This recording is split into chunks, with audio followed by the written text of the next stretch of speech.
Take a walk with destiny. Walk on the trail of your life. Live your soul's purpose. Hosted by Jessica Joins, each show is dedicated to revealing your true calling and living a life of fulfillment. Each guest brings inspirational stories that help clear the way for your higher calling. You can listen to her show once a month on the uimediaapp.com, WDJY 99.1 FM, WTTA 101.2 FM, Talk10FM.com, Facebook Live on United Intentions, Spreaker, and many other platforms. Want to join the conversation? Call in now at 678-495-4345. So let's unwind, rest your mind, and let your spirit free to find your soul purpose. Welcome to Soul Purpose with Jessica Joins, the show where we help you uncover and live your soul purpose. I want to give a special shout out to our friends at WDJY 99.1 FM and our friends at WTTA 101.2 FM in Kentucky and Ohio. How is everyone doing? It's October 19th. Continues to be a lot going on in the world, an interesting time. I hope that wherever you are doing amazing. I am in the midst of my Woman's Purpose Retreat this week, which is usually an in-person event. We're doing it online this year, 11 days. We just kicked off last night, and our guest who's coming on is doing a workshop this week at the retreat, and I'm so excited for her. But I will say, lots of healing needed right now, a lot of confusion. It's a great time to be able to connect with community, to go within, to be with spirit. We called this 11 Days of Spirit this year, 11 symbolizing awakening. So we're going to be talking a lot about that and doing a lot of that. But before we bring on our guest, I want to dive in. As you know, we're breaking down a lesson in my book, Dare to Believe, each show this year. And tonight we are on lesson 6, which is believe in what you want with conviction. So this isn't about just getting stuff. It's not about getting what you want. It's not about getting material things, though that's a good thing if you truly desire it. But it is about coming to believe that the truth within your heart is more real than the one you see. Coming to understand that your heart is a pure, divine communication channel. So you can trust what you find there. And so those dreams you have, those expressions of your purpose that you want to bring into the world, that is sacred information.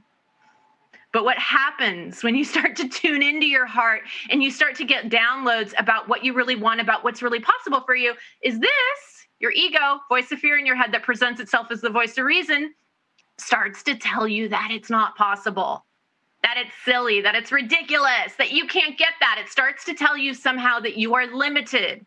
And so this lesson is really about believing in the conviction of your heart, no matter what, trusting it more than you do the voice of fear in your head, no matter how logical, no matter how reasonable it sounds. And it might sound easy at first, but this is really challenging stuff.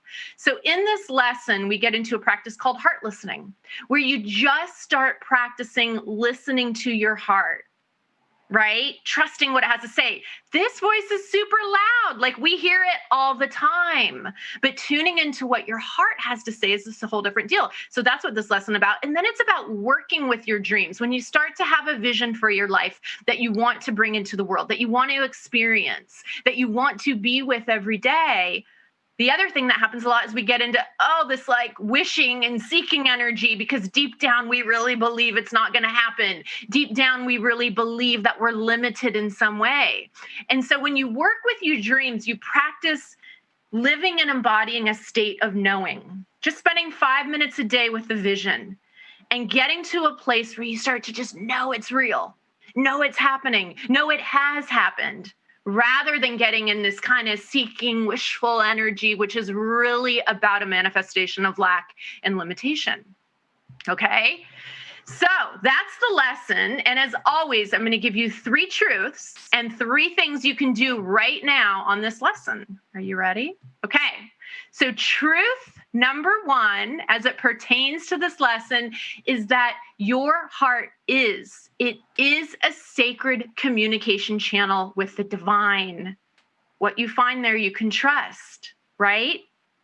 So lesson number two on this is that you can trust what you find in your heart. That potential and possibility is a direct message from the divine about what is possible for your life. It's not there by accident. What you love is unique to you. Those dreams you have about your life are information for the divine. It's saying, hey, this is what's possible for you. We're trying to show you so you can trust it. Okay. Our third truth on this is that the lesson, the kind of big soul lesson that all of us in one way or another are here to do, are to trust what we see here, what we feel here in our heart more often than what we see with the naked eye, which can be a really hard thing to understand. But as you come to believe in what your heart is saying, more than you do of what you're seeing or what's showing up in your reality, your outer reality starts to be a reflection and expression of what you know within. So those are the three truths. And the three things that you can do right now to start practicing this lesson is spending 5 minutes a day listening to your heart. Okay, there's no easy answer here. There's not like a magic bullet here.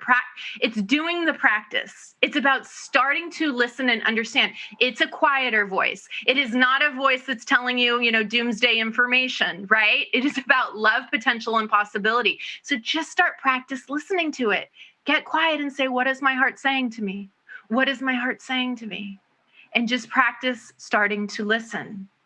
Number two, the three thing you can do is start practicing following your heart's guidance. And again, I know that this one sounds easy, but we're so fear aligned. We're so used to believing in the voice of fear in our head and then taking action based on what it's saying. We don't have a lot of practice following our heart. That's why we use things like courage. Like, I think the word courage was invented to reflect the fact that we're so fear aligned, because there's nothing safer than you can do than trust your heart and follow its guidance. But it does take a little courage. So start listening to your heart and just taking actions based on what it's saying and see what happens, see what unfolds. And then number three, practice knowing more than you do wishing. And it's really simple. When you find yourself in that hopeful, wishing kind of energy, oh my God, I really want this dream, but I'm wishing, pleasing, praying it'll happen, but deep down I somehow know it won't. Get into a state where you just believe it's true, that it is happening, that you know it's happening, and that quite in fact it has already happened. So that's this lesson for next month, for this month. Next month, we'll be back with another lesson for you. But now I would love to bring on our guest who I'm so excited about. Let me tell you a little bit about Tej. Tej is a counselor, an archivist, and Kundalini teacher. She has been a student of Yogi Bhajan since the early 1970s. She is a custodian of the archives of the Teachings of Yogi Bhajan and is a recognized authority on the Yogic Knowledge. She has been involved in numerous Yogi Bhajan publications as a transcriber, editor, compiler, including the Women's Camp series, 72 Stories of God, Good, and Goods, and the Master Touch. She holds a master's degree in counseling and for many years worked on Yogi Bhajan's correspondence, receiving extensive training from him on counseling. We are so grateful and honored to have her here. Welcome to the show, Tej. Why, you're so positive. Thank you. You made my day. I try. I think that little thing that you just gave, those 3 tips, they're wonderful. I mean, it gave me goosebumps all over my whole body. So thank you. I appreciate it.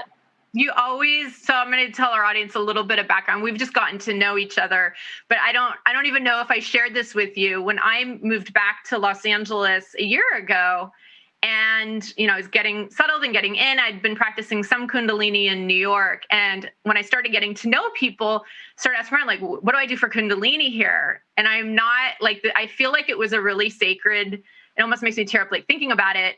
But it was like within a month time period, and it was a synchronicity of 3 things. I told you about one. I told you about, one of your students, and I'm friends with his mom, that she mentioned you. Then a woman who lives in my building said, oh, you got to go study with Tej.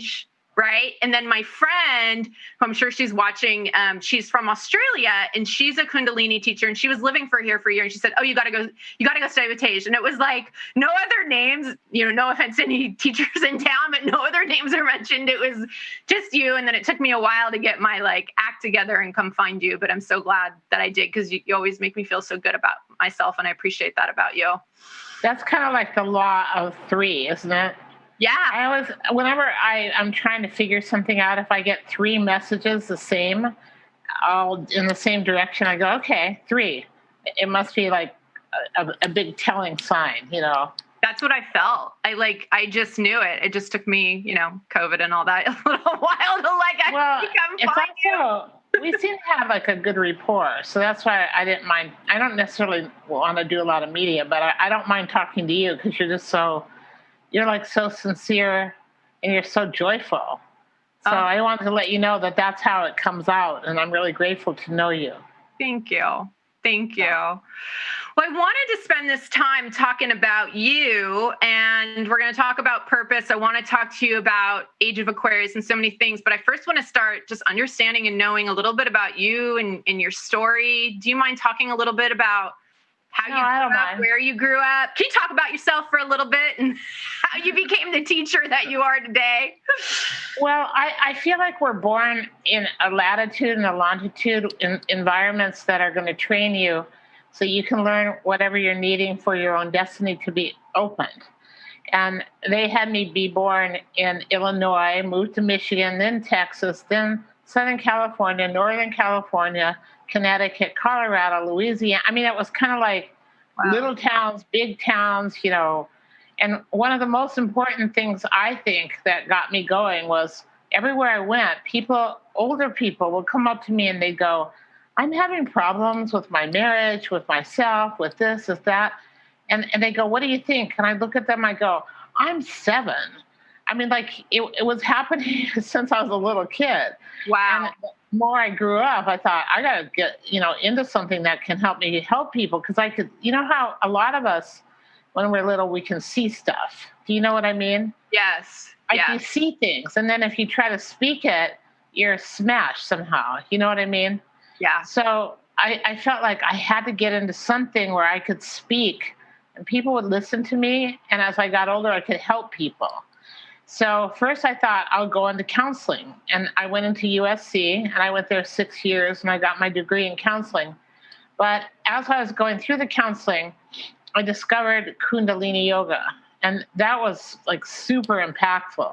I mean, as far as I was concerned, that was more impactful than counseling, although I think everything has a value. And I think I shared it with you. There was somebody who was giving an experiment in how to use yoga as a form of therapy. And all I did, I didn't really have a lot of friends because I was kind of the hippie type, and everybody there at that point was sorority and fraternity, rushing and all that. So I just became friends with any experiment person I could find. And I actually enjoyed that quite a bit because I learned about how experiments were run and what are the thoughts behind them. So when I saw this one that said Kundalini as a form of therapy, I was like, I got to go there. And that day, my social psychology teacher had been talking about monks and people who meditate really deeply and how they can take the energy in their third eye and then make things move. And I thought, I want to do that. See, since then, I was just 18. And, I was a young, kind of mixed up kid. But now that I've had a lot of meditation experience, I've actually seen past lives. And I've seen where I've been a yogi. I've seen where I've worked on myself in that way. And so I've seen where different powers came out, but you don't always access your past gifts. Right. And that it takes time sometimes. And yeah. I think there's a guiding, I hope I'm not talking too much. No, not at all. Right? Okay. Just jump in if you need to. But I feel like there's a guiding intelligence that's over every person. And that will have things open and come to you as you're ready. And one lady told me not too long ago, she goes, I have a sister who died of, alcoholism. I have to take care of her kids. I don't have enough money. Her boyfriend won't help. I mean, she just went on. And so what do you say to someone like that who emails that to you and you're a stranger, right? Like, right. Dear Abby, right? And we have those Dear Abby letters here today, by the way, from guests that watch the show that I'm going to give you a shot to answer some of them. I didn't tell you that. Oh, yeah, you didn't tell me that. That's all right. I can handle it. But I wrote to her and I go, honestly, I don't think that God's going to put anything in front of you if you can't handle it. Yeah. I think you can handle it. And so what I told her, I go inside deeply into who you really are and explore it. And I said, I know you'll come up with a creative answer that could help you. And I haven't heard from her, but it was, how when you speak and you talk about your book, you talk about the steps that people can do. If you're talking from the heart, like you were saying, and real, then you can actually put that as a prayer into somebody. So I could feel that as I was saying those words to her, this is just like last week, that I could feel that suddenly there was something inside of her that went boing like that. And then I could feel her just like align with her higher self. And I went, wow, this is like an opening for her, a time for her to really open, Yeah. And it's like you just put that energy into her. And I think I told you this, and I know you have the same experience with mantras, that the first time I ever started feeling energy was when I started doing like mantra meditations. And I was like, whoa, these are like alive, like these words, right? Like the way I was feeling energetically, but it feels like you get the download where you just know how to frame it in the right way to put it in here that it'll affect her consciousness in some way.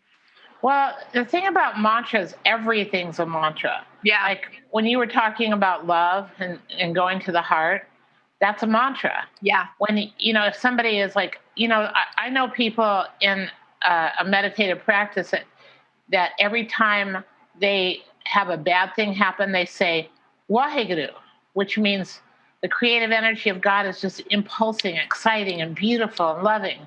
And so they raise whatever, like when something happens to us, it's almost like you have a pocket of Pandora's box in you, it opens and goes flying up. And it's like you can make it really special and really great. Or you can like downgrade everything with the word SHIT or something like that. Totally. So it's a matter of kind of training yourself. But, there's a way of... I'm trying to train myself this all the time because, I didn't get trained like this, but there's a thing that says, count your blessings, not your curses. Yeah. And I think that that's a really good statement because mostly I know that I'll sit around because I had a really traumatic childhood. I mean, not only moving 13 different schools, but I moved more than that. And I was exposed to super, super wealthy places and super, super like ghetto places. I mean, it was insane that the difference. You saw a lot of like polarity, it sounds like. Yeah. In northern states, southern states. When I had been in Colorado and they were pretty progressive at that point. And I went down to Louisiana and I got a job in a welfare agency. And everybody who worked in the agency was Black, except me. I was the only white girl. And I became the assistant to the Black social worker.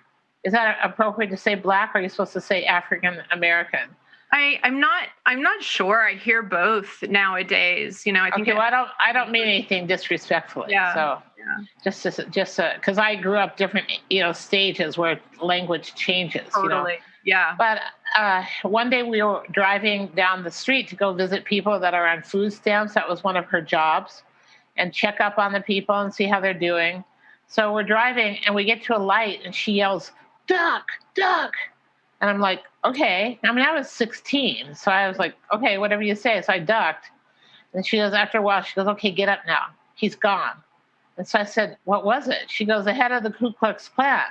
She goes, if he had seen you in my car, he would have been at your house tonight with a burning cross. Oh, my gosh. Wow. And that was a whole new reality for me. Yeah, I can imagine. I even had, like everywhere I went places with a Black girl, because she was my best friend at work. Yeah. And they wouldn't serve us in restaurants. They wouldn't wait on us in clothing stores. Wow. People would screech their cars like crazy and like almost have somebody hit them because it was so shocking. But, it's kind of cool in a way, like the different realities as we move on. It's just like interesting, I think. Yeah. Well, it's clear you were chosen to experience some different things early on, which I want to talk to you more about when we come back. We're actually going to take a quick commercial break, and we'll be back with Tej in just a second. This is Soul Purpose with Jessica Joins.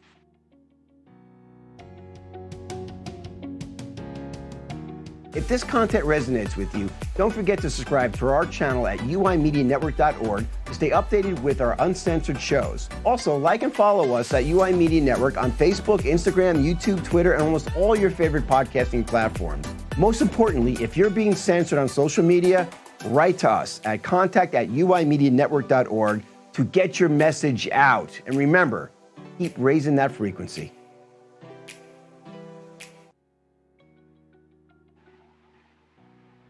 Welcome back. This is Soul Purpose with Jessica Joins. I want to just remind everyone you can stay updated with all of our uncensored content at uimedianetwork.org. And if you have questions or you want to say hello, we're here for you.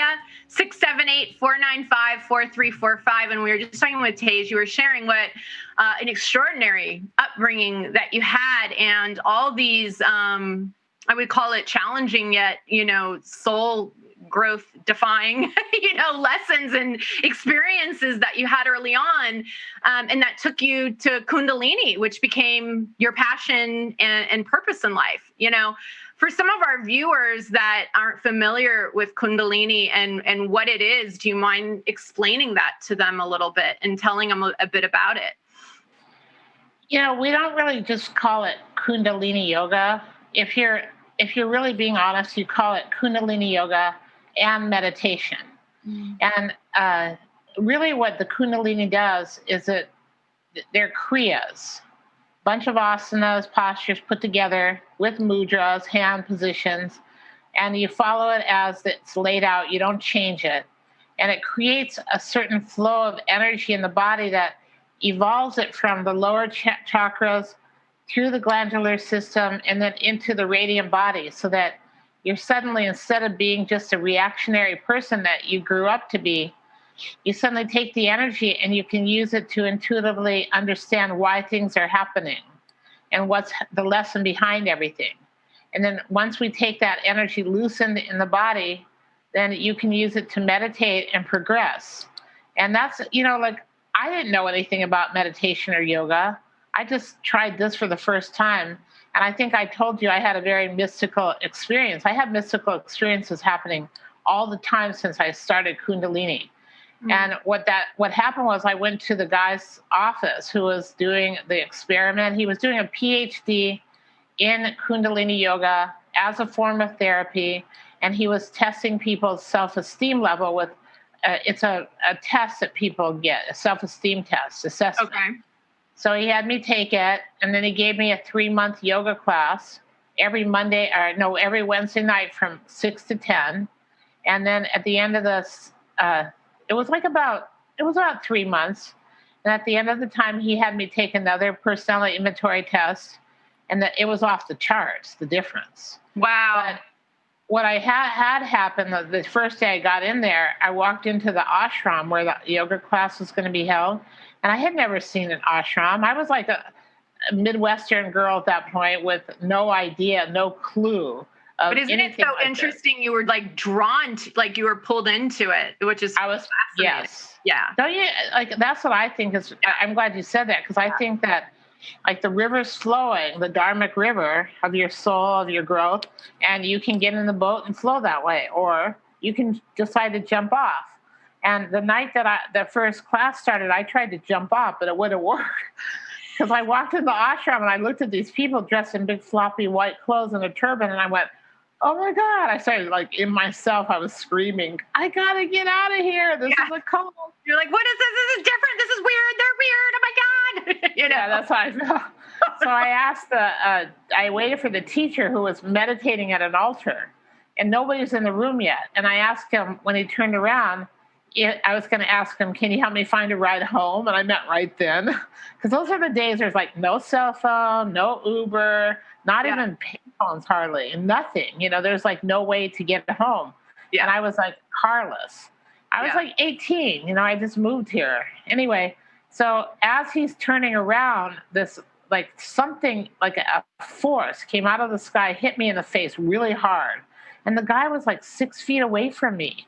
And so I knew it wasn't him, but there was nothing around me. And I was going, like, here I am, like 18, freaked out, looking around, and there was nothing. And then I couldn't talk. So I kept looking and going, I was going to say, I want to ride home, but I couldn't talk. And he was very peaceful. It turned out he was a lawyer. I found out later. But he just kept going, yes, may I help you? And I'd be like, like a bird. And then finally, after about 5 times of him saying, see, he stayed peaceful. And this is a really good lesson, Somebody's freaking out around you. If you want to keep yourself peaceful and keep other people peaceful, just stay that way. Yeah. So he just kept staring at me very neutrally. And finally I said, I want to ride home. And then he goes, oh, yes, we'll ask people after class. They'll be receptive. And then he left. And here I am standing there going, wait a minute. Oh, my gosh. But I sat down in front of that teacher's bench where he was going to sit. And I started like asking internally. That's what I'm telling you. Like it can waken up at any time, that inner voice. Yes. And the relationship to it. Yeah. So what he did was he activated that in me, left me alone I don't know if he was aware that he did that, but he left me alone. And I asked, why is this happening? And I heard a voice say, you're supposed to shut up and listen. And I went, okay. You're like, hello, higher self, or one of your guides or God, right? Okay, I think I'll listen to that right now and do that. Like, don't you feel like I've heard a lot of people, I don't know if you have, but I've heard a lot of people who write me or talk to me somehow, they've been saying this pandemic has actually been really good for them in certain ways. Haven't you heard people say that? Oh, absolutely. Absolutely. I would say, look, I mean, there's so much suffering and things happening and everyone's having a different experience, but a lot, like the people that it's kind of forced them to get quiet, they're not on the front lines working, are having just these transformative experiences, Yeah. Like that time when I was sitting in front of the teacher's bench, nobody was around. I was really quiet and I could ask the question, what does this mean? And I never had done that before. And so I feel like with this pandemic, it's given people or forced people to go into a chance where they really go still. I mean, because all the normal running around town and, shopping and seeing all your friends and blah, blah, blah. And all of a sudden you're by yourself more and you just sit really quietly, much more if you can. I mean, some people it's brought out panic. Yeah. Like a lot more people are drawing panic attacks out of them. Yeah. And why do you think that is? Because the doctor told me, she said she's done some research and she said the pandemic is bringing panic attacks out. Yeah. Why do you think? Yeah. I mean, I think it's a massive fear detox in many ways. I think when you talk about life and death, I mean, the number one fear that fuels everything is a fear of dying. Like death is real. You know what I mean? Yeah. I always say, I'm like, I want to write this book to go, FYI, death isn't real. Or you want to surrender all your fears, get over your fear of death, because it fuels everything. And then you bring like the economic aspect into it. And it's really, I think fear is always brought up to the surface in a way for you to be able to look at it because it's trying to show you something. It's trying to show you somewhere that you believe and are trapped by your mind that's believing in an illusion, in some way, shape, or form, Yeah, that word trapped is a really good word. Yeah. And fear, I do feel like it's a fear detox for people. And I feel it comes out in different ways depending on who you are, what your issues are. Like some people have it because of their family, because they're really in close quarters and they suddenly have to see them. Yeah. And other people are like, oh my God, I have to do schooling for my kids and we never even really talk. So there's a lot of different adjustments to our psyche that we've been having to make, Yeah. And it's a big one. But it's also, once you get rid of that fear thing or just face it, that it's amazing because I'm on the battlefield and I can do this. Yeah. Don't you think that way? I think I do. I mean, I want to actually talk to you about this moment in time, but I feel it's very purposeful and it's showing up for everyone individually, but it is this opportunity Yeah, to let go of the kind of fears in your mind, like that are keeping you trapped, that are keeping you prisoner, that don't serve. And whether or not you do the work is one thing, but you're definitely being shown. You're definitely being shown the opportunity for liberation of yourself, And yes, you talk so much about the age of Aquarius. I mean, and the awakening times. Is that? I keep saying, this is what awakening looks like. This is what it looks like, people. Like, things start to fall apart. It's chaotic because it is destructive in nature, because you have to pull stuff down for something new to be birthed. But what you're saying, I think, is right, in the sense that this is like the pre-awakening time. Yeah. Where everything, it's kind of like, the beginning of the beginning. Yeah. Yeah. Like, have you ever gone and you thought in your kitchen, I'm going to pull everything out of the cupboards. I'm going to clean the cupboards because it hasn't happened for 5 years and I saw a cockroach or something, Yeah. And then you take everything down, you start throwing out the old trash, the cans that were, expired 4 years ago. And then maybe the flour that has the bed bugs in it or whatever, so you just like start taking everything out. And you wash down and you only put back what you need. Yeah. And what you think is going to be useful to you and serve you. And I feel like that's kind of like what we're doing right now. And I know that, like, I've opened up a new business. It's called Tej TV. And I have had to have people help me. And it's been the hardest thing in the world, because I'm used to doing everything by myself, for myself. And suddenly this whole big endeavor is happening where I had to rely on people, and I have good people. I mean, it's not like I have bad people. I have like these great people, but just the fact that I've had to rely on someone else, and I'm a bootstrap type person after what I grew up in. And I felt like, oh my God, this is like changing my whole reality. Like, I see people in a whole new light. I see like they don't have to be like me, but we can support one another and be positive towards one another. And each person that I have around me teaches me some new aspect of greatness. And I think as long as we can like acknowledge that, because sometimes, you only see people that look like you or come from backgrounds like you, or you think they're like your level of intelligence or something. But I was sitting once in the living room by my teacher, and one of his secretaries was there. And he said, see her? And I looked at her, and she's like, yeah. And he goes, she has the most well-developed negative mind. And he goes, if I need to know the bad thing about something, the negative situation of it, I ask her. And so it's like every person has some special skill that they can teach you something. Is that true? Yeah, absolutely. Absolutely. And so what has the learning experience like during this time then been for you on that front? Yeah, it's learning how to trust has always been a really big issue for me. Yeah. Because I grew up, you grew up like I did with, crazy parents and disruptive homes and all that. And so it's been really hard to like just be innocent and break down and just go, okay, I'm trusting that. Like that line that this acupuncturist sent me in the email the other day, she goes, I have to remember that life is happening for me, not to me. To me. Oh, I say that all the time. I'm like, life is happening for you, not to you.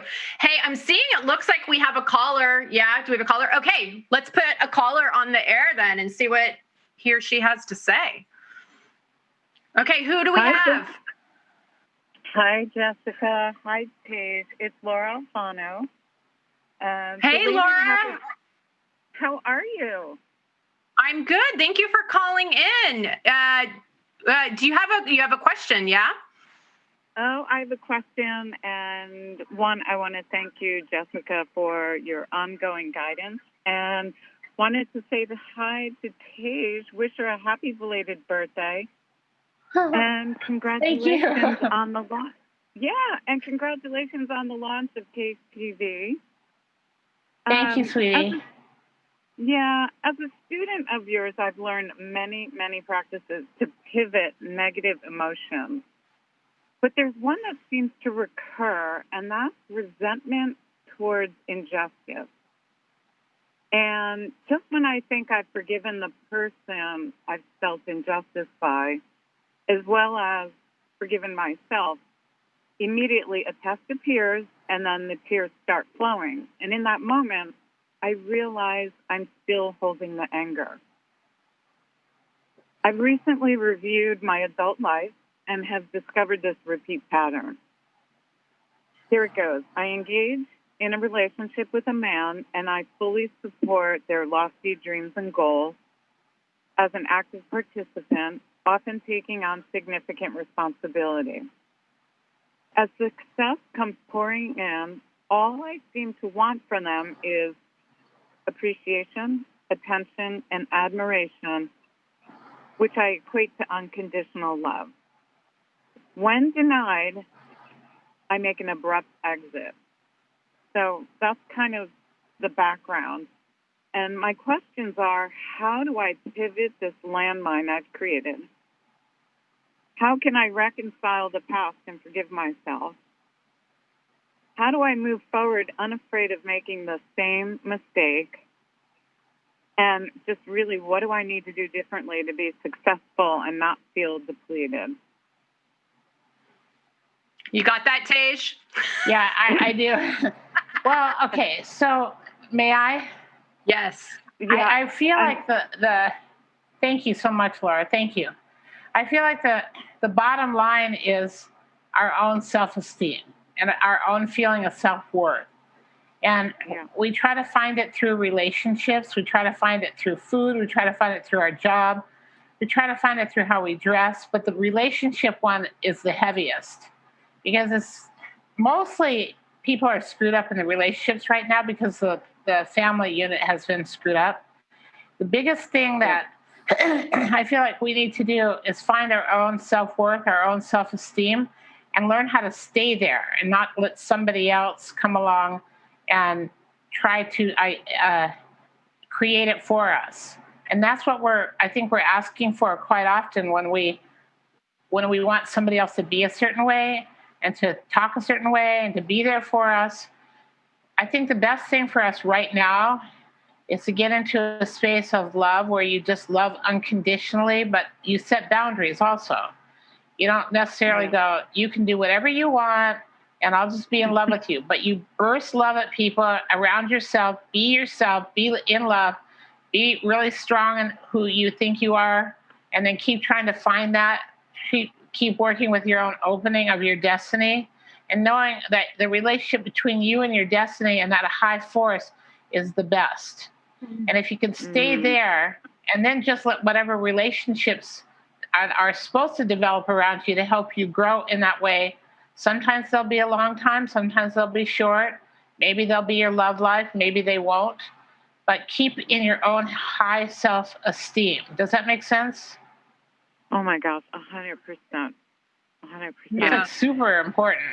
Yeah. You know what comes up for me too, Laura, when you were talking? Yeah. It reminds, I love A Course in Miracles, and it, which is basically like the cause of all suffering is like your belief in separation. So your belief that you're separate from divine God, use your word there, but it's like you're trying to seek something that you believe is missing within you. Right. And how can you heal that? And like Tej said, the kind of sense of self-worth and all of that. And in 12 steps, we have this saying, it's like, if you want to build self-esteem, do esteemable acts. So how can you play with that, in a way that you can build the worth that you feel that you need to get from others? I don't know if that resonates at all. May I say something else? Yeah, please. Yeah. You know what I think is, I felt like I saw this in your writings, Jessica, where you were mentioning something about when you have like your solid self inside, but then outside you have a belief that things aren't going to work. And I think I heard it when you were saying that about your chapters. Yeah. But somehow, because of whatever we've gone through in the past, we start to lower our expectations of life, of ourselves, to that space. And we just say, it's not going to work. It'll never work. So if we can move into a space where our self-esteem runs things and we feel like they're taking us to a level of what we need to learn next with people, with things, then it becomes a flow and a fun journey. Yeah. Do you have a commercial you have to do here? In a second, Laura. Did that help you? It really helps. It's interesting because recently someone tried to introduce me to someone, and my immediate reaction was, I've made a purposeful choice to be single right now and work on a relationship with myself and remain in what I'm calling sovereignty right now. And That's great. Hey, Laura, sorry, we got to take a quick commercial break. I want to thank you for calling in. Thank you. And thanks for tuning in. We'll be right back. This is Soul Purpose with Jessica Joins.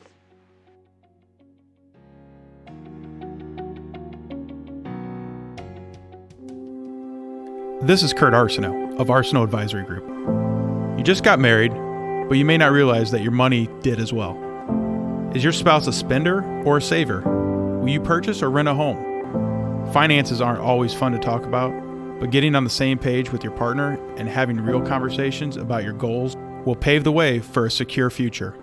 If you have recently tied the knot, visit arsenaultadvisory.com to download our free ebook titled 7 Smart Money Marriage Tips. Visit arsenaultadvisory.com to get your free ebook today.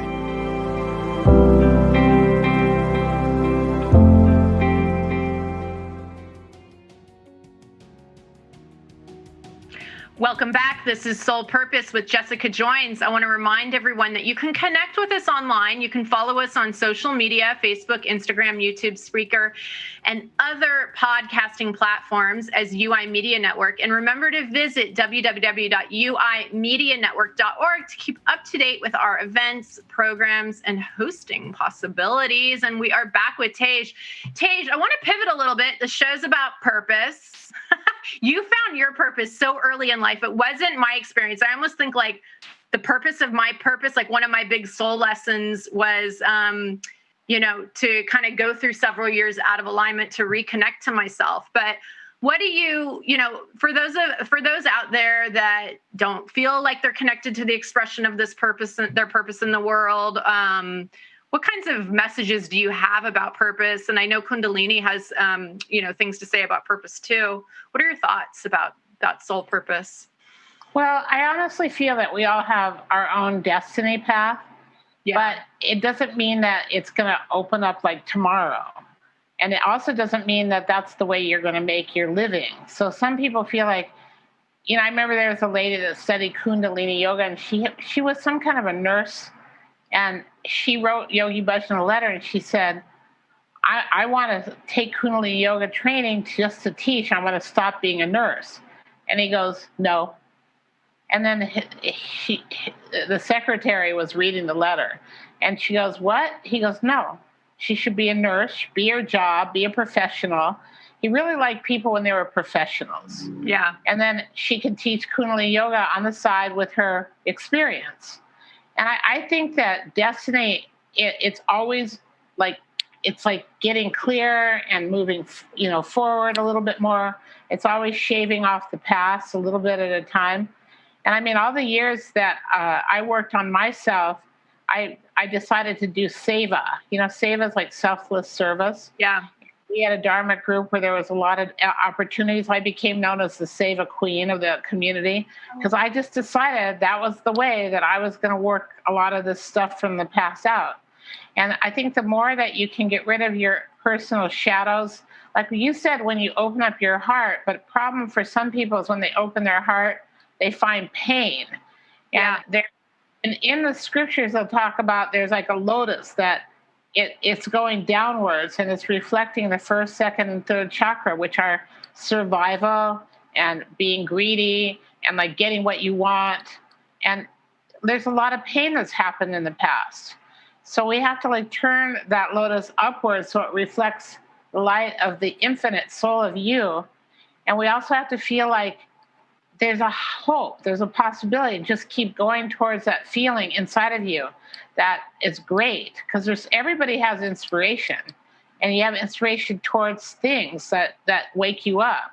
And so I feel like we should go towards those things, look at them, watch, see what the lesson is, feel like what it is for us, and then maybe take the next step to the next lesson. Does that make sense? Yeah. It's something I always talk about a lot is the word resonance. And so in that, you're never going to like figure out your purpose. It's not something you're going to think your way into, but it's following that moment to moment resonance of your heart and just trusting where it leads. And maybe to your point, that is like several years or a decade of healing and focusing on that inner work. Like maybe that's where the resonance is for now, that it is about, as cheesy as it sounds, like the journey, not some like magical destination of enlightenment, right? Or like, when you get all the stuff you want, that it's really just staying true to your core as best you can, Yeah. And then also, that's really a good point. And then inside of us, we have to keep like rechecking in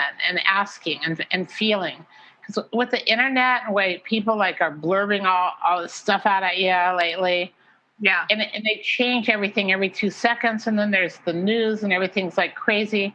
And you can easily get into a big, huge flurry of fear zones in you. Yes. Yeah. So it's really important, I feel, to meditate every day. Yeah. And I've noticed people, like some people will write me and they'll go, like a lady wrote me from Utah yesterday. And she said, I took the training, I was really into it. And then I just stopped everything. And then I fell apart.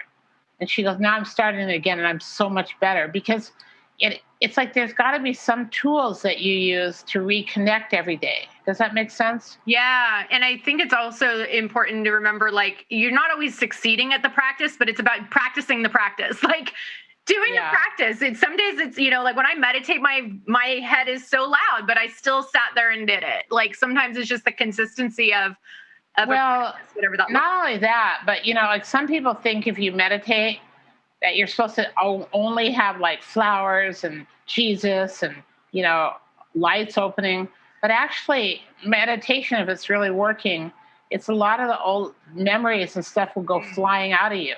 Yeah. And like you need that, because that's called cleaning the subconscious. Yeah. And if we don't clean the subconscious, like I said, the heart chakra will be reflecting the lower pain that you went through. And then you'll just think that's the world. And you'll think that's the only thing that exists. Yeah. And it's like so important to clean the subconscious. I mean, I want to give people meditation. Yeah. Can I do it right now? Yeah, do it. Let's do it. Okay. All right. There's one for getting rid of your own animosity towards yourself. And, really, when it was given, it said, there's no enemies. There's just the enemy within you. And so it's a matter of turning around the negative thought patterns and start to feel like there's a radiance around you that you can go to and keep going to. But as soon as our mind is like so strong, like that's why what you were saying earlier, like you can put your mind on something and manifest it. But your mind, without realizing it, when it's full of pain from the past, it'll manifest in your life, like Laura was saying, like a negative experience with a man, because that's what she had before. And she's like, okay, here it comes again, subconsciously, because I'm not that good. But as soon as you start to go, wow, I'm really great. I've been working for lifetimes. And just because somebody like walks by me, it doesn't mean that they're going to have to like take over my life and influence me. What's most important is this. Yeah. So if you take your hands, I'm not sure if it's seeable. Yeah, we can see you. Okay. Take your hands and you put them flat, and then you bring back the fingers into a fist, thumb straight up. And then put the base of the palms together, and then the knuckles together, and the sides of the thumbs together. Yeah, yours perfect. Now have the elbows down by the side, and then have this right here in front of the heart center. Now close your eyes and open them a little teeny bit so you stare at the tip of the nose. Now, this is a 4-part breath. You inhale through the nose and exhale through the mouth. Inhale through the mouth and exhale through the nose. All right, we're going to do it 5 more times. Inhale, nose. Exhale, mouth. Inhale, mouth. Exhale, nose. That's one round. Another one. Inhale, nose. Exhale, mouth. Inhale, mouth. Exhale, nose. That's 2. Inhale, nose. Exhale, mouth. Inhale, mouth. Exhale, nose. That's 3. 2 more. Inhale, nose. exhale, mouth. Inhale, mouth. Exhale, nose. And one more turn. Inhale, nose. Exhale, mouth. Inhale, mouth. Exhale, nose. Now, inhale deeply. Exhale. Inhale. Exhale. Now, inhale, raise your arms over the head and just stretch up really tall. And inhale, hold it, and exhale down. Now, what that'll do over time, now I have to say something about that meditation because it's really exciting. There is a girl, and she went to, she was an actor, and she was a working actor. You know, that's uncommon, you know. Right. And she came to me one day and she goes, I just feel awful about myself. I hate myself. She was probably the most beautiful girl I've ever seen in my life. But she was half Japanese and half American. And she said, the people who are, I think actually Chinese and American. She said, the people in my life that are Chinese, they hate me because I consider me a mulatto. The people in my life that are American, they think I'm like, you know, a foreigner. She goes, and I feel horrible. This is only like 15 years ago. So I gave her this meditation. She did it 9 months. And she was working on the set in Canada. One day she came running into my studio and she goes, Tej, I got to tell you. She goes, I got a job in, I think she was going to China. She goes, they hired me and are giving me my own TV show. She goes, it's the meditation. It's the meditation. I know it is. So I've seen like another guy got his own oil well given to him and he's a millionaire now, all because of that meditation. So I think once you let go of your own subconscious sabotage, then that meditation allows for your higher beauty to come through. See the destiny thing. Like if Laura could do it, I bet you anything, she'd get into a place where she'd feel really solid and she'd draw the right guy to her. Yeah. Well, thank you so much for sharing that with us. It's incredible. And I know the viewers at home, like, do that, change your life. Tej, we only have like a minute or so left with you, and I want to hear about Tej TV. Tell us. Tell us all about it. It's techtv.yoga, and we have class every morning at 9 a.m., but we have so many catalog classes and meditations and extra yogic information so that you can learn about Kundalini yoga and help yourself. So we leave it like that so on your own you can study. And I'm going to put more archival stuff up there as much as possible in a fun way. Yeah, so I love it. We're real excited about it. I'm so happy for you. And look, so anyone, no matter where you are, you don't have to be here in LA, can, you know, benefit from Tej's teachings via Tej TV and learn so much from her. She's an incredible teacher. I've gotten so much from her in just my short amount of time with her anyway. And it's been a great blessing knowing you, I have to say. Thank you. You inspired me, and you make my heart ache in a beautiful way. Thank you. Well, I'm going to be seeing you soon for the Women's Purpose Retreat, but I just want to thank you so much because I know you don't do this a lot, for taking the time to come on. I'm so grateful to you. Thank you. All right. And thank you to Ashley. She did a great job over there. Thank you. Georgia. Thank you, everyone. We'll be right back. This is Soul Purpose with Jessica Joins. Not now.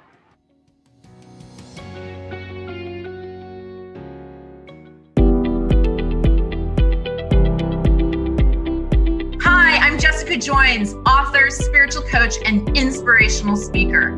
Understanding your soul purpose is the most important work you will ever do. It's the key to unlocking your true potential and happiness. And that's why I'm so happy to announce that you now have the opportunity to have your most important soul purpose questions answered by me live on air. That's right. I'll tackle your most important questions about how to step into living your life's true calling on my show, Soul Purpose with Jessica Joins. So if there are big questions or challenges you've been wanting answers to help with your soul purpose journey, here's your chance. Write to me at contact@uimedianetwork.org and you might get a chance to be featured on my show. Welcome back. This is Soul Purpose with Jessica Joins. I just want to remind everyone, don't forget to tune in to The Burbs show every other Wednesday at 4 p.m. Eastern, where hosts Amy Lyle and Gina Riles are sharing their experiences with you on a talk show featuring experts, funny guests, and a live studio audience. And I remind everyone now, as you just heard in that ad, definitely write me. I want to answer your questions. I have some here now I'm about to go through, and that's at contact@uimedia.org. And if you're a brave soul and you want to come on live for some coaching, look, your vulnerability will absolutely help others. So do it. I'll bring you on. It'll be fun. And again, I want to just say thank you again to Tej. She was incredible. She inspires me so much. Okay, so we have time for a couple letters. I'm going to get started with these. So the first one is, Dear Jessica, I love your show. Thank you. My brother relapsed recently. He won't get clean. I'm at my wit's end. This is such a painful struggle. What can I do? And that's from Alvinia. I think I'm pronouncing that correctly. Look, it's one of the most hardest lessons to learn with this disease, that I suffer from and I'm pretty vocal about. And unfortunately, there is nothing you can do. We don't have power over other people. We only have power over ourselves. So your only thing that you can do right now is be clear on your boundaries, that those aren't being violated anyway. You can pray. You can offer the help, but that person has to be willing to take the help. And sometimes people have really low bottoms, and I know it's painful. I would really suggest finding a 12-step support group to help you and to get the support that you need. But this is really like a surrender moment. There's nothing you can do if a person doesn't want to receive help, but continue to pray that they will. Give them the resources if that feels right, but it's up to them to take it to you. Focus on your own boundaries, Alvinia. Okay. Another letter. Dear Jessica, I feel like we are living in a bad reality show. I'm not just talking politics. Everything seems more and more unreal. What is this? And this is from Sadie in Kentucky. Oh, well, as we were saying on the show, this is what awakening looks like, the beginning bidding, where things just kind of start to fall apart. I will say it looks bad because in many ways it is, like the old world is kind of crumbling in many ways, so that a new paradigm, a new kind of consciousness can be birthed. But part of that is painful. And as you awaken too, everything starts to look more and more unreal as well. So that might be part of it. But this is, again, it's about surrendering to the moment, about continuing to trust in your heart, knowing there's a higher purpose at play, and having faith in that, trusting in the divine will, trusting in divine source, and believing that there is a purpose to everything. Nothing is out of alignment right now. I know it's not an easy lesson, but it is the lesson of the moment. I'm going to try to do one more really quick. Dear Jessica, I watched one of your episodes where you said fear is a teacher. Can you explain what it's teaching us? And this is from Jamie. So I always say, think of fear as an energy that we're here to experience. And based on how it triggers you, your own personal fears, the kind of repeating voice of fear in your head, or how other things show up and what you react to, it's always revealing something within you that needs to be healed. Somewhere that you're believing in lack and limitation, somewhere that you are believing in separation and a lack of wholeness. So the best thing that you can do is just start to get clear on, what is this showing me about me? Because fear can't attach to you unless it has something to attach to within you.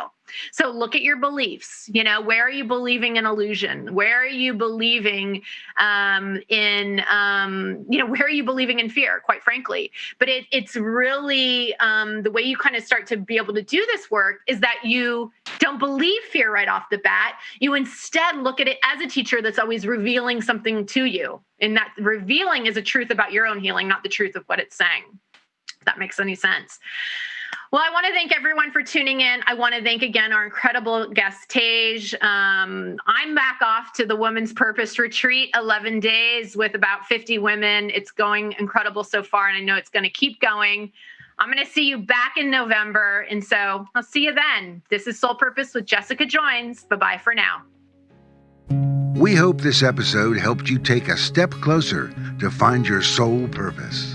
We will be back in 3 weeks on Monday at 6 p.m. Eastern on the uimediaapp.com, WDJY 99.1 FM, WTTA 101.2 FM, Talk10FM.com, and Facebook Live on United Intentions, Spreaker, and many other platforms.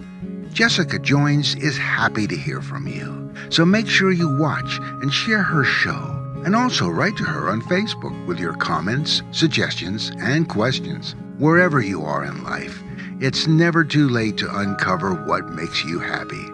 Let us help you find your soul purpose. The United Intentions Foundation and its associates take no responsibility for the opinions and statements made by the talk show hosts or their guests.